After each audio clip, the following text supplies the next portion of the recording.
Bonjour à tous et bienvenue. Aujourd'hui, on décortique pour vous sans jugement l'interview de Jean-Philippe Tanguy, député de la Somme et président délégué du groupe Rassemblement National à l'Assemblée. Il était l'invité de la grande interview sur CNews et Europe 1 face à Sonia Mabrouk. L'entretien commence sur les chapeaux de roue avec les nouvelles violences qui ont éclaté la veille suite au retour des champions d'Europe. La journaliste souligne les graves incidents aux Champs-Élysées et aux abords du Parc des Princes, casseurs, pilleurs, incendiaires et des slogans anti-État, anti-police et anti-Israël. Elle interroge Jean-Philippe Tanguy. Quelle est cette France ? Monsieur Tanguy répond d'emblée qu'il ne pense pas que ce soit la France, mais plutôt des hordes de voyous qui se croient tout permis.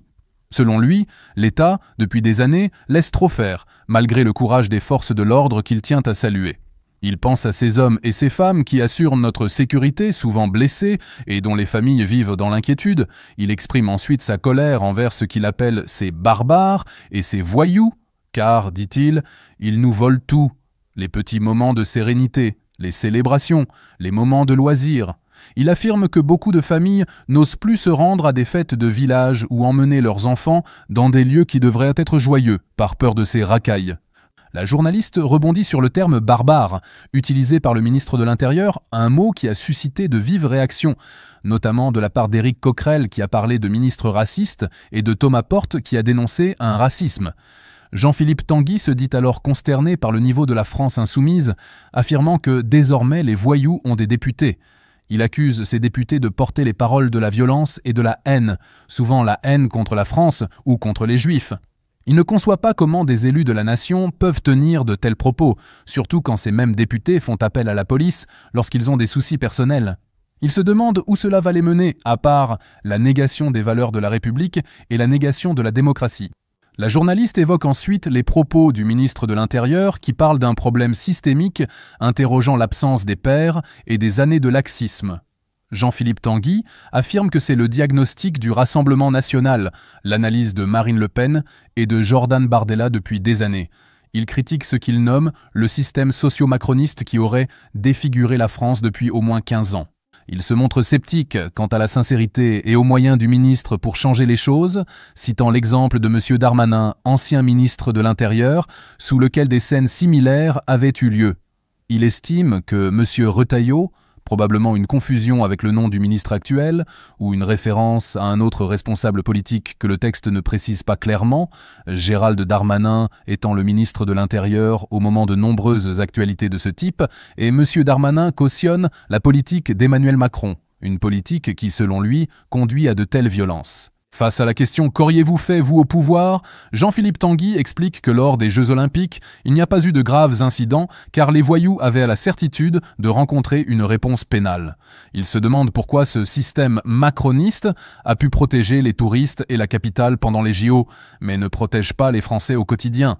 Selon lui, ils ne le veulent pas et se laissent bouffer par un certain nombre de magistrats de gauche et une pensée unique qui affaiblit l'État. Il ajoute que le gouvernement ne veut pas opposer de réponse pénale ou éducative et laisse les frontières grandes ouvertes à une submersion migratoire. Il soutient que les individus qui ont saccagé Paris et d'autres lieux se fichent de l'événement sportif et que ces débordements étaient annoncés et prévisibles. L'État, selon lui, n'a pas les moyens ou la volonté d'arrêter ces voyous avant qu'ils n'agissent.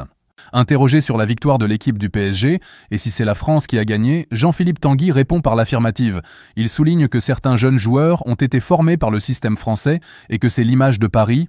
Il tient cependant à distinguer les supporters de la racaille, précisant que les violences ont commencé dès la mi-temps du match.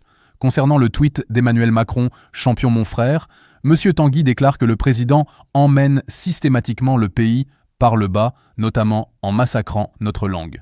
Il ajoute que M. Macron vit définitivement dans un monde parallèle et que les Français voudraient lui donner d'autres qualificatifs, comme menteur ou incompétent, mais certainement pas celui de frère. Sur la notion de victoire du multiculturalisme, évoquée par Daniel Cohn-Bendit, Jean-Philippe Tanguy rejette cette idée avec force. Pour lui, si le multiculturalisme c'est saccager les rues, piller des magasins et agresser les forces de l'ordre, alors c'est une bonne définition de l'enfer. Il affirme vouloir défendre la civilisation française, les valeurs françaises, l'identité nationale et l'assimilation des immigrés.